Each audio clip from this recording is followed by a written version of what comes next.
Hi, team. Welcome to the Escape Podcast for Star Wars The Old Republic. Hey, you want to buy some death sticks and get a free droid companion? Well, I don't have any death sticks, but if you don't yet have HK-51, we will remind you how to get it in this episode. Our broadcast astromech today is EPC-195, and since he's not a hunter-killer droid, at least he can broadcast this show for us. Sorry, buddy. Calling me meatbag alone doesn't make you an HK droid. With me, as always, is another one of my favorite meatbags, Seema. Hi, Seema. How's it going? Hello, meatbag. Hello, Oh, it's going meatbag. good.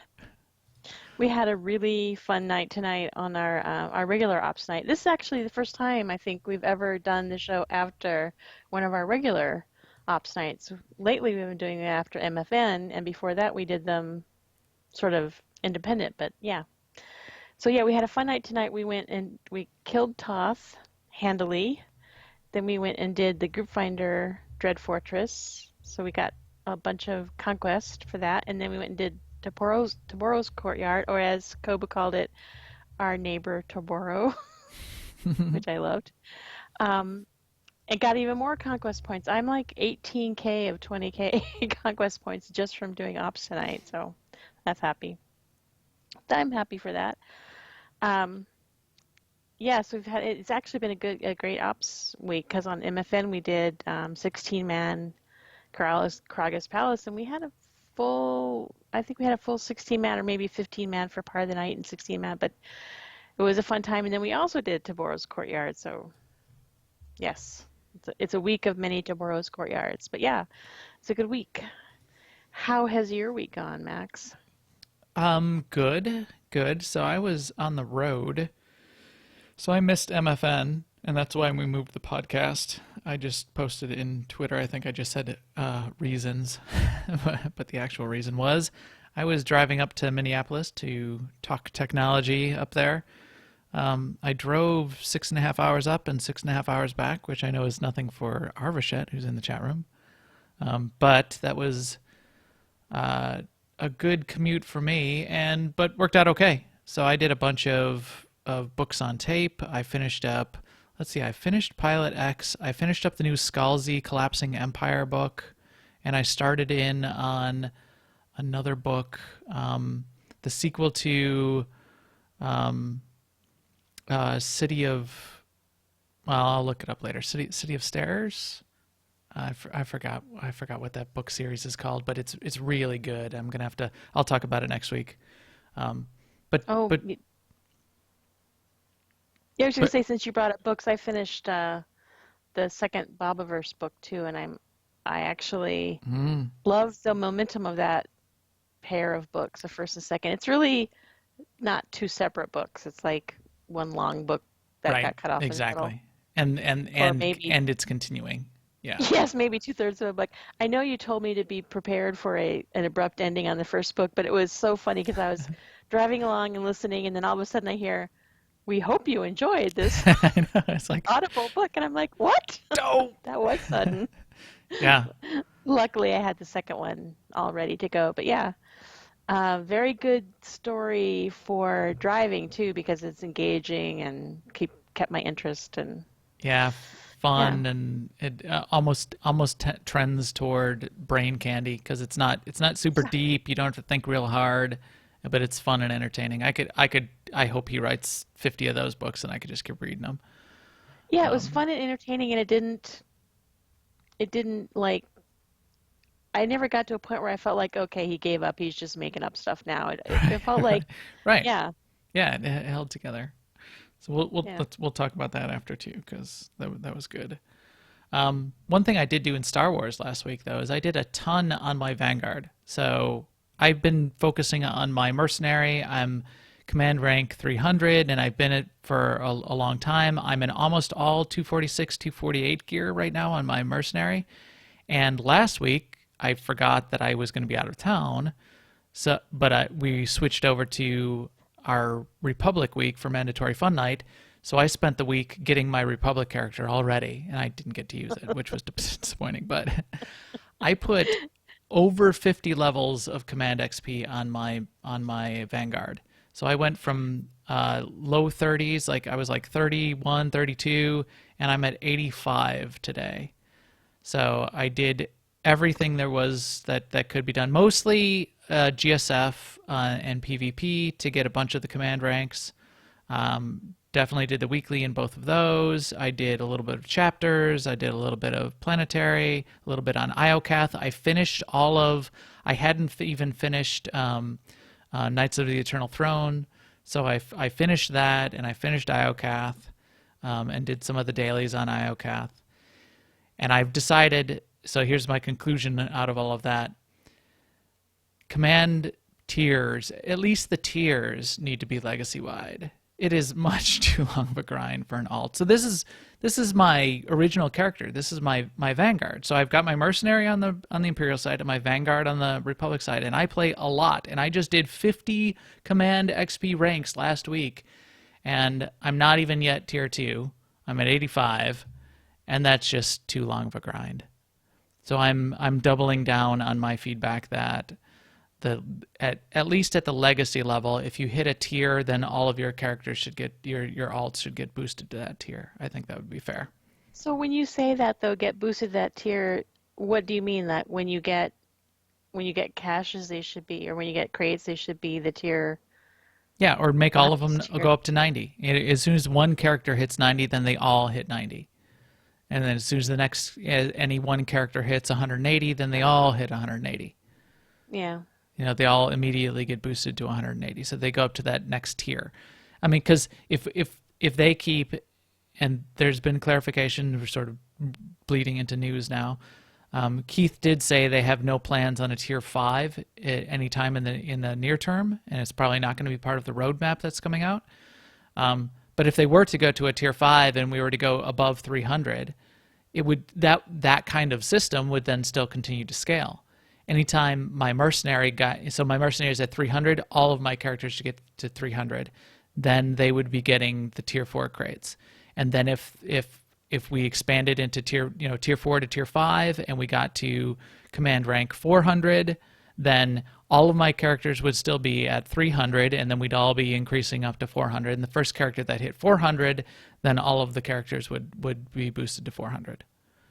That seems fair and viable. It's not like you get all the gear right away. You still have to grind out all the crates to fill in the gear on all of the alts. Or maybe that character could do something to boost your alt to that tier level. Sure.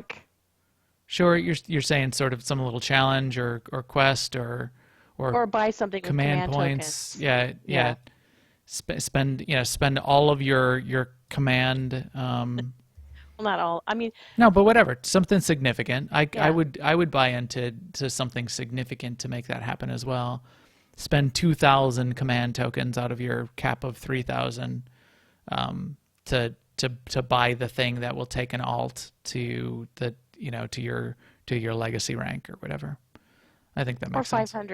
500 command tokens would be fine. I mean, it doesn't have to be. It doesn't have to hurt you because I mean, people have a lot of alts too. Right, true. So you don't want to inject the grind back into it, but yeah. Yeah. Anyway, that's what I've been doing, and now since I've started talking about it already, why don't we finish talking about the news? Now, an Imperial News Network report. So, today is the 40th anniversary of A New Hope, so happy Star Wars anniversary there to everyone. I did not get a chance to watch A New Hope today. I hope some of you, some of you have at least. I did notice that Seema's been humming the Imperial March all evening, yeah. So there's yes. that. But I do that every day, so. Every day, all day, constantly. When she walks down the street, she sort of like hums it really loudly out loud and just like forces people to move out of her way. You know how there's those 24-hour YouTube videos of the song Happy? Yeah. Someone should make one. That's Seema's jam. That's her internal monologue soundtrack, her personal soundtrack going on in her head. What else is in the news, Seema? So Keith posted that the roadmap is still coming in May, which, you know, next Monday is Memorial Day, so we're Mm-hmm. running out of May, so that means it's going to happen soon.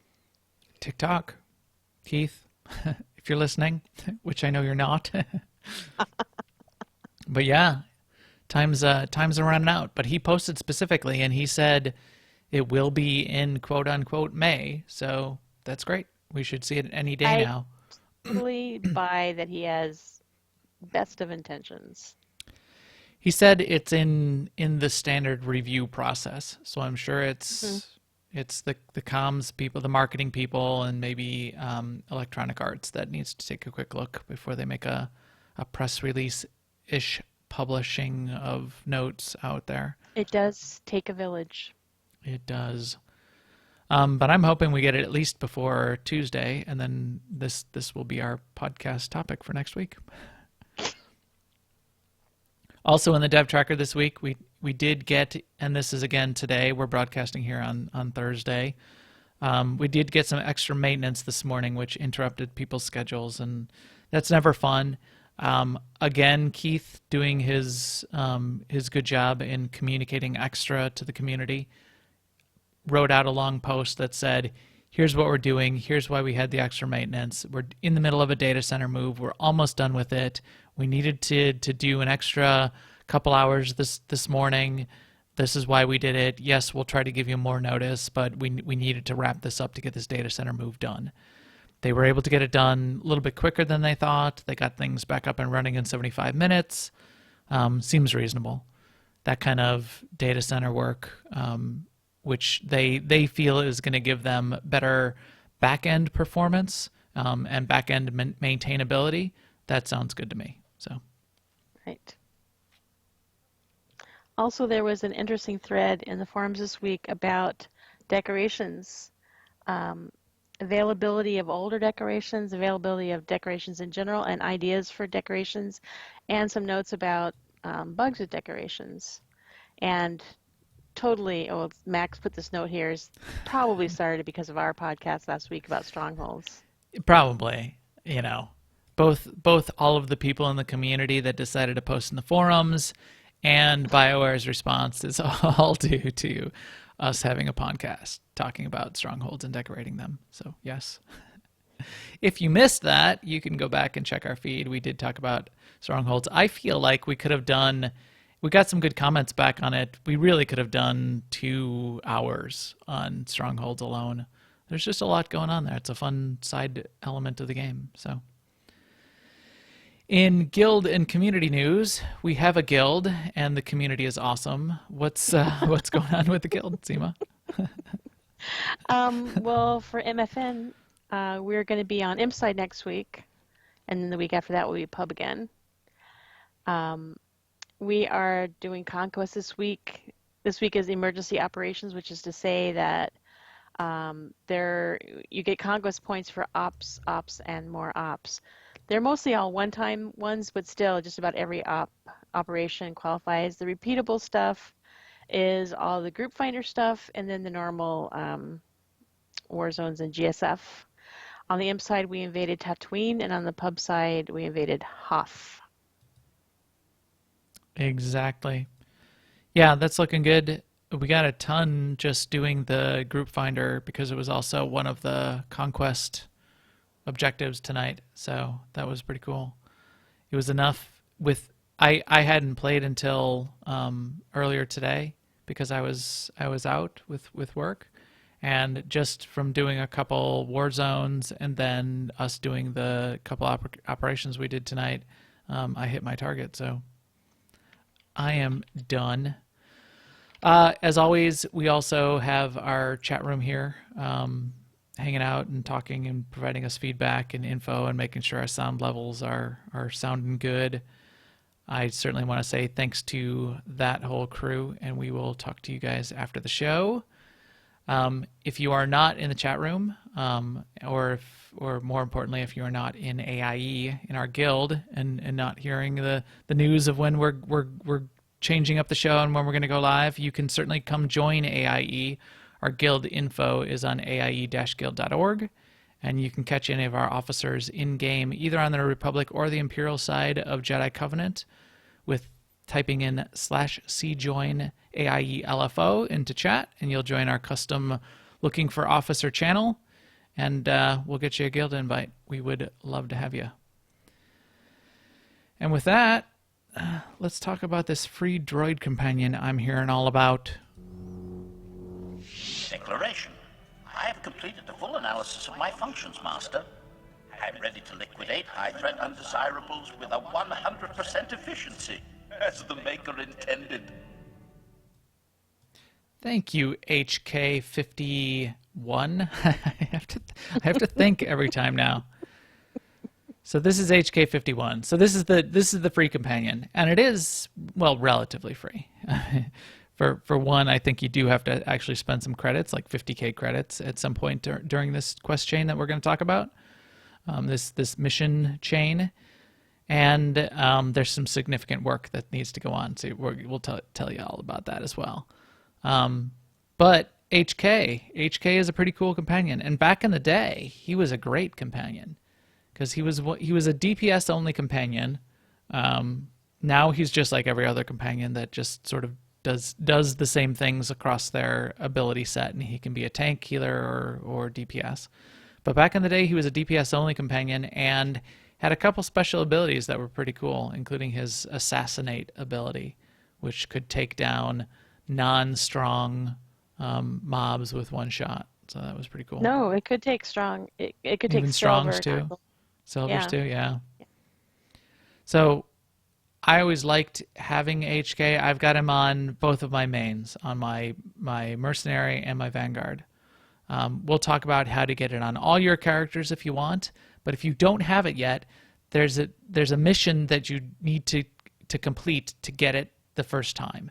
You have to complete the mission to get HK on any one of your characters, and then there's shortcuts to get it on other characters. But anyone who currently has access to Section X can get this in game. So if you're relatively new and you didn't realize that you can get HK51 as a companion, that's what we're going to talk about tonight.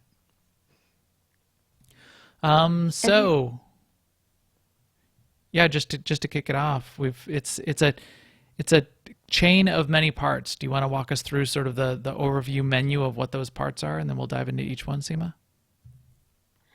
Sure. First of all, you go to Section X, and you talk to this little droid right here, and he gives you a quest, and that actually kicks it off. And then there's a section that you work your way over to the Theoretica, which is a crashed ship in Section X, which is actually... Or the Fatality, yeah. Oh, the Fatality is a ship. Okay, and then you Yeah. go to the Theoretica. That's right. And the Theoretica is a kind of a puzzly endeavor, and Yeah. it's kind of a cool thing. We'll talk about that. Probably That's pretty cool. Max's favorite part about this. That is. Yes. Then you go on a couple of sort of scavenger hunt type things where you use a seismic excavator to find parts in various places. That part is a little bit of a you might want to have something to watch on Netflix while you do this part. Yes. And we'll talk about tips and tricks on how to get all those parts. What is there? 7 total And then- parts? Yeah, I think so. Yeah, and then this is the part too where you need to have someone on. Need to have at least one character on the other faction. So if you're on the pub side, you need to have an imp character that's at least like, I don't know, like level 15. Right. Doesn't have to be high level. Because you need some parts you need some parts on Dromund Kaas, and you need some parts on Coruscant. So that's how that is. Then there's some flashpoints involved that you have to do. Like I think you need to do False Emperor. Then there's also hard mode flashpoint you have to do, Maelstrom Prison, and then the Foundry, Maelstrom Prism and Foundry. And then there's a final, is it like a 4-man quest at the end? I think it's only 2-man. You just need to go back to that crashed ship, the fatality, and you need to kill one more guy, and then you've got all the parts. You assemble them. The crashed ship. So that's sort of the story. This ship crashes on Belsavis, and it's got like a set of disassembled or partially assembled HK droids. So when you go off across the galaxy and you're picking up all the extra parts, you're trying to get enough scattered pieces to go back to the assembly unit and then finally assemble your own HK-51. So that's you start here and you end back here at the fatality. You gotta kill another guy in the fatality when you get back here, and then you get a pretty cool cinematic that sort of wraps it up, and then you get your companion. But yeah, so it's as you sort of outlined there, Seema, it's a relatively long chain, and it's one of the longer sort of chain quest missions in the game. Back, there's a few of these back in the game. Is like the purple crystal was sort of this way, where there was a bunch of steps and you sort of had to discover what was going on. Macro binoculars is a little bit this way. Seeker droids is a little bit this way. I really liked this one in particular, though. It's a significant amount of work to be getting the parts, and we'll talk about that to some degree. But some of the pieces and parts, like the Theoretica in particular, I think is some of the best content in the game. So there's that. And you've done this on at least one character, right, Seema? Yes. Yeah. So you've got HK on one or two characters. I've got HK-51 on one or two characters, and this is HK-51. And so the clarification there is the reason for the clarification is HK-47 was from the old Old Republic BioWare games, pre-SWTOR. HK-51 was sort of a sequel,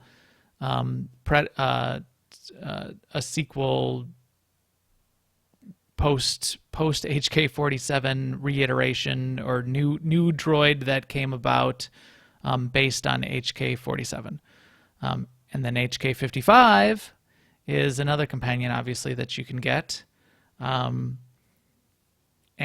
is part of the Knights of the Fallen Empire, Knights of the Eternal Throne series, right?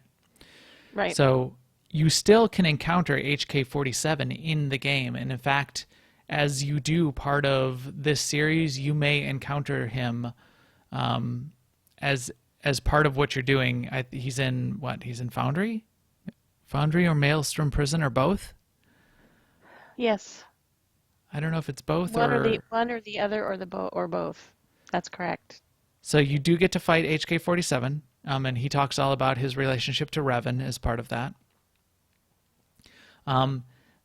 I'll just mention real quick as part of that, if you have HK-51, when you go and fight HK-47, there are a couple conversation choices which will result in them making a couple comments back and forth, which is pretty amusing. You can look that up on YouTube. I found that quite interesting. But this is the middle one. So this is HK-51, cool companion, long quest chain, and quite a bit of fun along the way, along with some boring parts, which we'll explain. And I believe HK-51 is smarter than HK-55, and he's more philosophical. So, like he's deeper. And he's a little more sociopathic. And, yeah, that too. and violent. Right, willing to make the darker sacrifices as necessary. Yes. His program is to assassinate and terminate and kill, not so much to protect. Yeah. HK-55 has the protection thing going on. I told you to write down your analogy of 55 to 51, and you didn't. But HK-51 occasionally will question his existence. Like, there's conversations where he says, it gives my processors pause. Did the maker really mean for me to do this alone? And things like that. You'd never hear 47 or 55 saying stuff like that. Yeah, true. He's a little bit deep in that way, but certainly a killer much more than 55 is a killer. Yeah. So I don't know if you remember earlier in the week or yesterday, you said to me that HK51 is the Mycroft to HK55's Sherlock Holmes. Yeah, exactly. In the way that Mycroft is a little more of a sociopath and just completely willing to more of a hard operator than Sherlock Holmes of the non-Sherlock episode. I think everybody thinks that Sherlock of the Sherlock TV show is more of a sociopath than Mycroft, but anyway, I thought that was a good analogy. Mycroft is the totally hard operator. Sherlock is a little bit more relatable to humans. So Yeah, a little more flash. so we're going after the HK51. It starts on Belsavis, as Seema mentioned. That's step one. As soon as you land on Section X, as soon as you get there the first time, there's a little astromech. You talk to that astromech, and he says, "Hey, you need to go talk to this guy that's over by this crashed ship." It's in a little sort of off section of Section X over by itself. It's in the back of a heroic area. That's sort of this frozen. What do they call it? The frozen lake. And then you go back there, and there's a character back there called General Avroon, and he tells you the story of, hey, we found this crashed ship. It's called the Fatality. We're not exactly sure what's going on. You may want to go check it out. That kicks it off.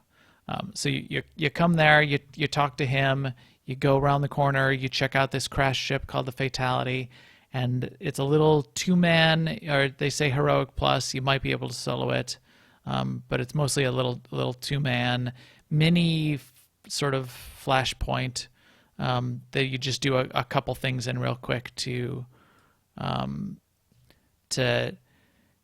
kill some intro trash, and then get to the starting point for the story of, hey, this is where HK droids are assembled. Here's a whole bunch of disassembled, partially assembled chassis all around the assembly room here. Pretty cool cutscene. Take a look, watch it, and that's going to sort of get you into the story. Once you're done with that, then it sends you to another location that says, basically the story says, okay, we can't assemble any of these. These are all deactivated. We don't even have all the parts. We don't even know all the parts, but we think some research was going on to find some of these parts. Why don't you go check out this research station? We think you might be able to find at least a list of the parts that you would need to assemble at this research station. And that research station is called the Theoretica. The Theoretica, then you need to go to your galaxy map, and you need to find it. There it is, the Theoretica. What area is that? See, this new galaxy map is good. I like it, but does it not even name the zones anymore? Like core worlds. I don't see the titles of the zones. Yeah. So anyway, it's in this one. It's in the one up by the top. It's not the core worlds. Anyway, you gotta go find the Theoretica. You travel to Theoretica, and the Theoretica is definitely almost a full flashpoint of its own. It's also a more of the sort of the puzzle mystery style flashpoints that BioWare did a couple of in the game. There's not a lot of these. There's a couple in the Shroud series, which is that macro binocular series in particular, was really good about this.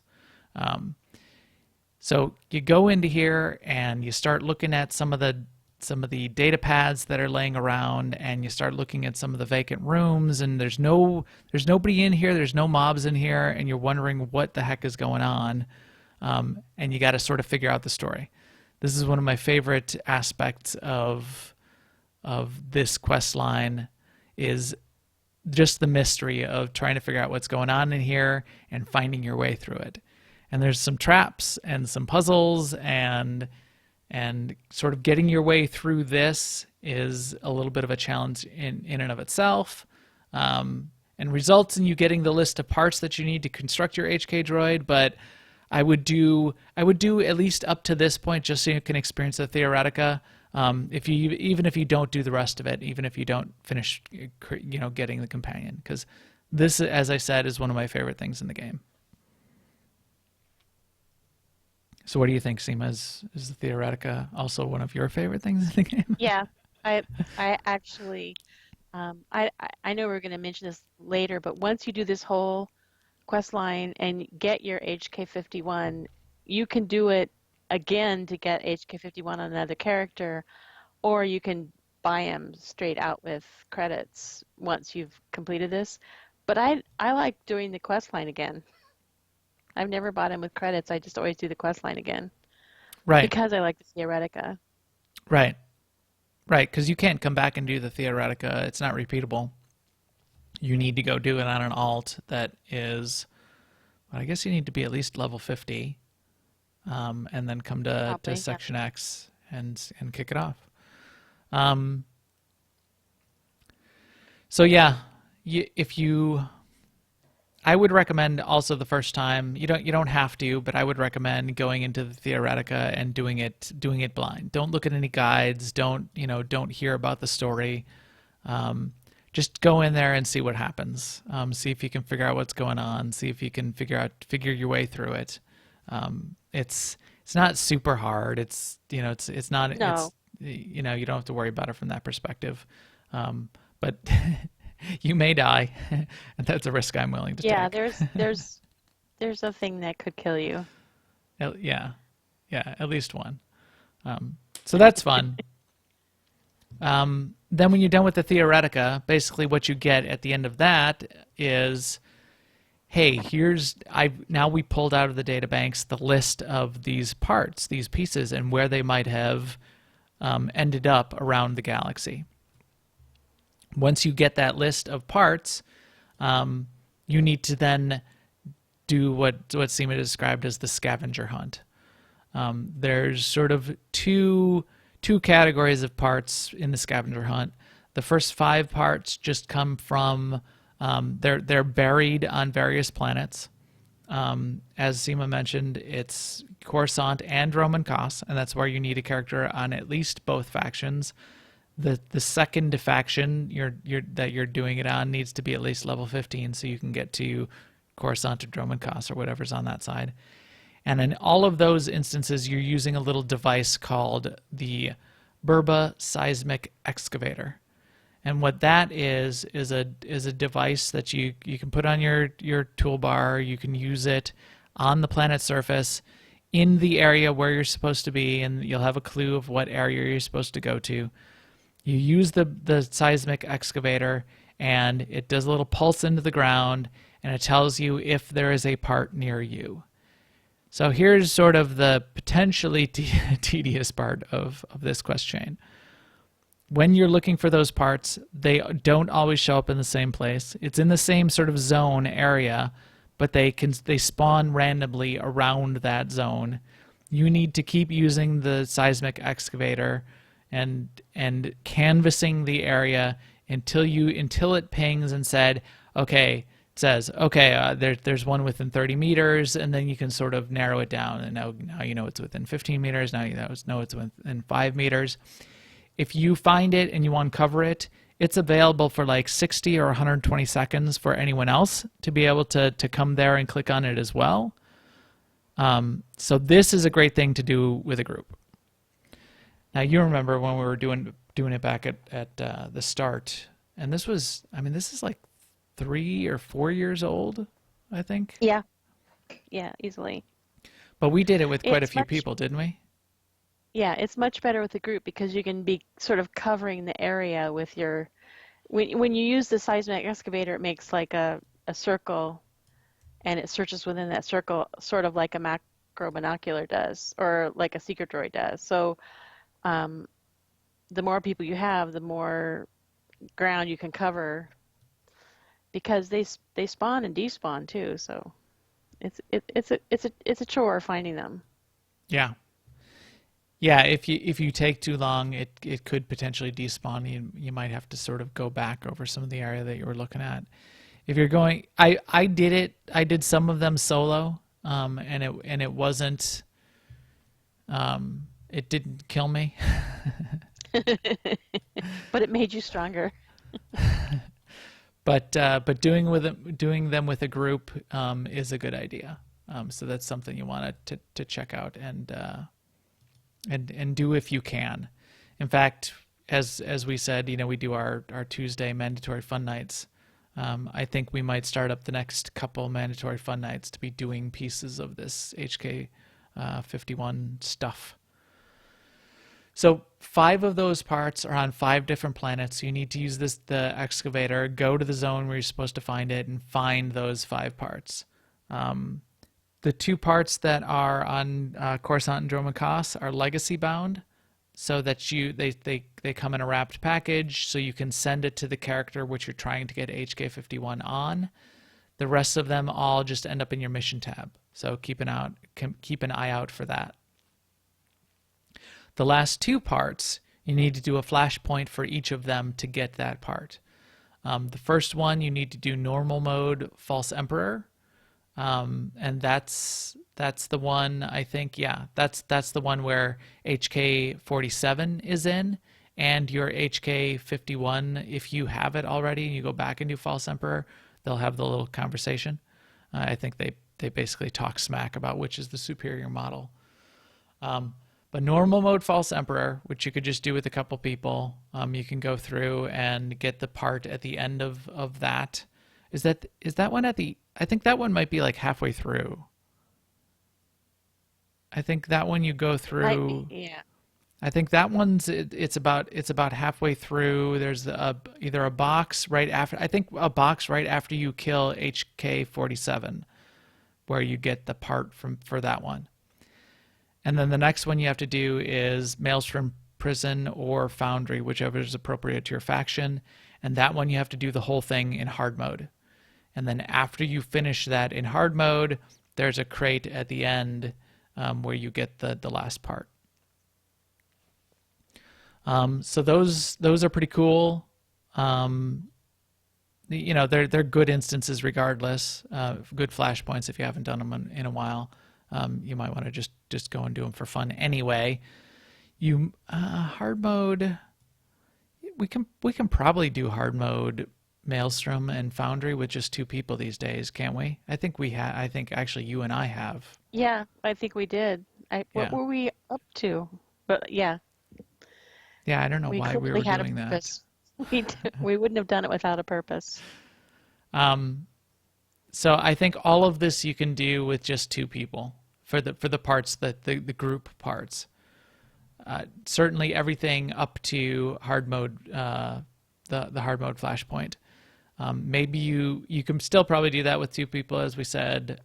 Most of the other stuff you may even be able to do solo, but get some friends. This is a massively multiplayer game, right? So then when you get all those parts, when you've got all 7 of the extra parts that were in your list to collect up, that's as we said, you go back to Belsavis, then you go back to the Fatality, which is the crashed ship. You walk back in there, you get one more barrier to getting back in, because obviously there's story-wise there's other factions that are trying to get their own hunter-killer droid. So you might encounter a Sith Lord that is going to be blocking your way. But once you get past that, then you get a pretty cool cutscene where the final assembly of your HK51 droid happens, and then you've got a companion.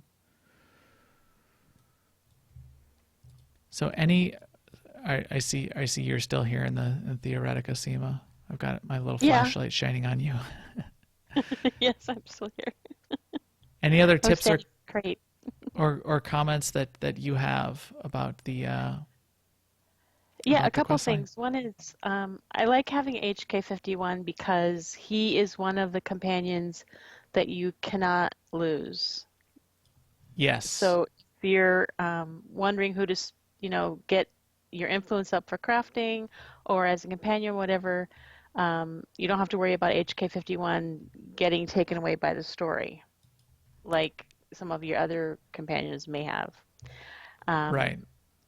Which I really I like, appreciate, because that's so you can take him and make him, get him to 50 and make him one of your, your key characters that you're going to do a bunch of your crafting on and that kind of thing. I completely agree. and he's a good companion because he's funny. He doesn't know he's being funny, but he's funny. And also, the way companions work now, I'm pretty sure you can pull him out at level 1 like you can Nico Okar if you wanted to run around on Tython or Korriban or Hutta or Ord Mantell. Right. With him, you could. Yeah, I believe that's true.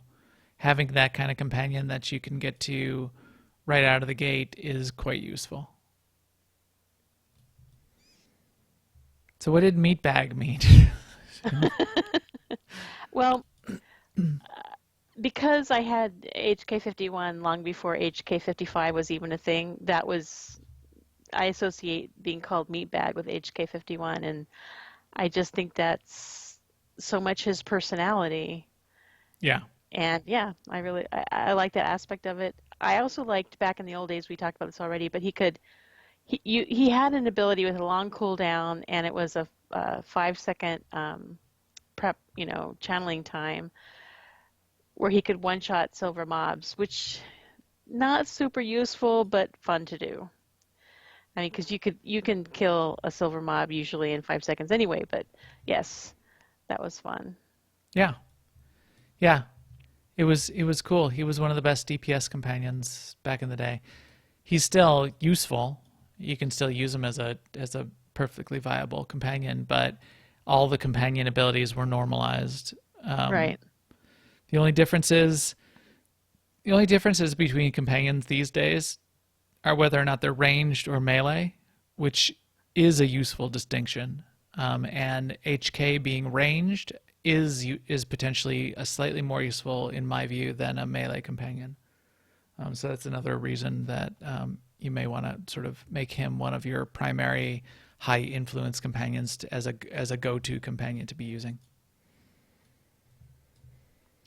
I guess. I mean, as a healer, I kind of like the melee companions because they, I don't know, you just always know where they are if you need to heal them, and they're closer, so it's easier for them to hold aggro because of that. I think there's a range thing with aggro. And I think what people complain about the most with melee companions is their healing. So since I'm not doing that, I'm not depending on that for my companion. I don't mind a melee companion, but yeah.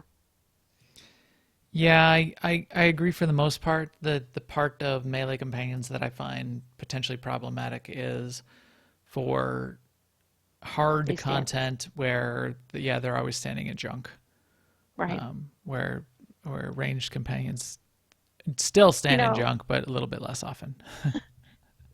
And I think too, I'm affected because my first character that I played for all the way to max level was a sage, and she played almost the whole time with Kaizen Fess, who's melee, and yeah.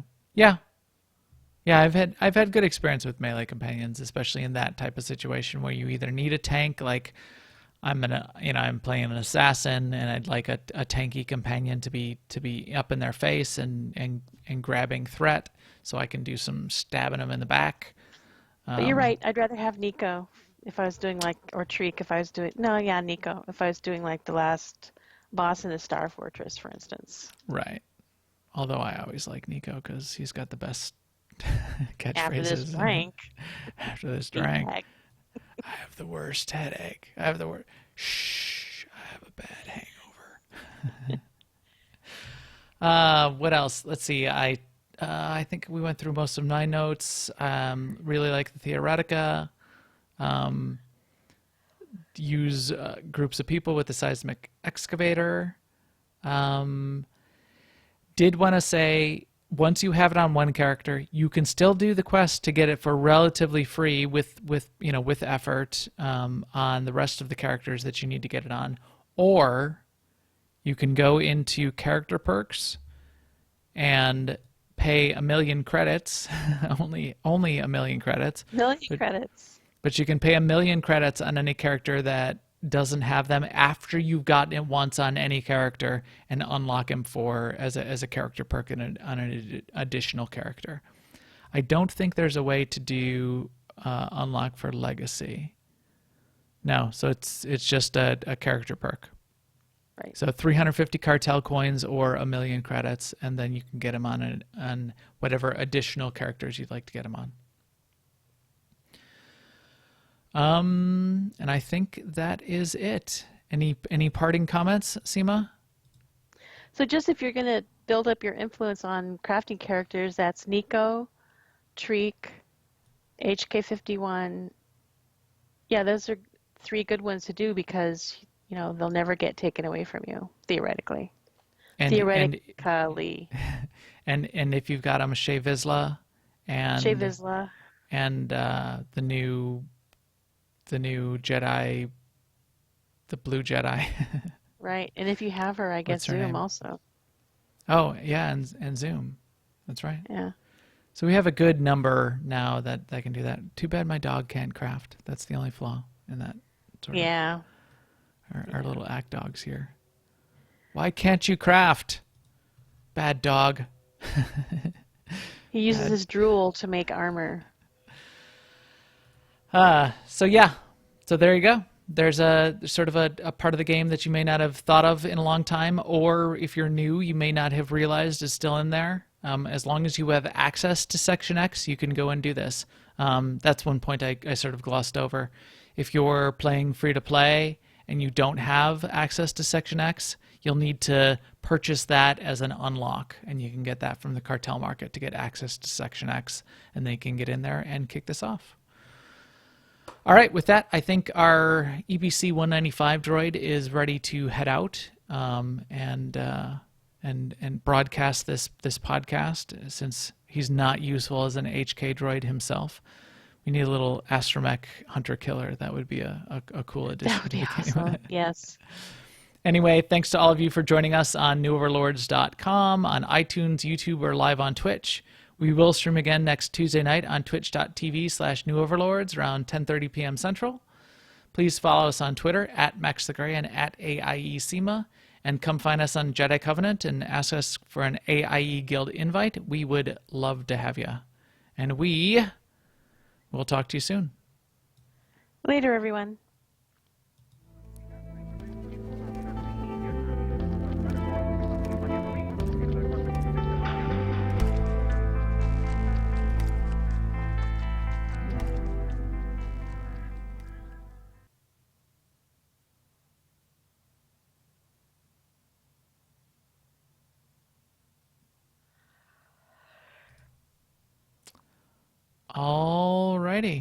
Alrighty then. All right. All right.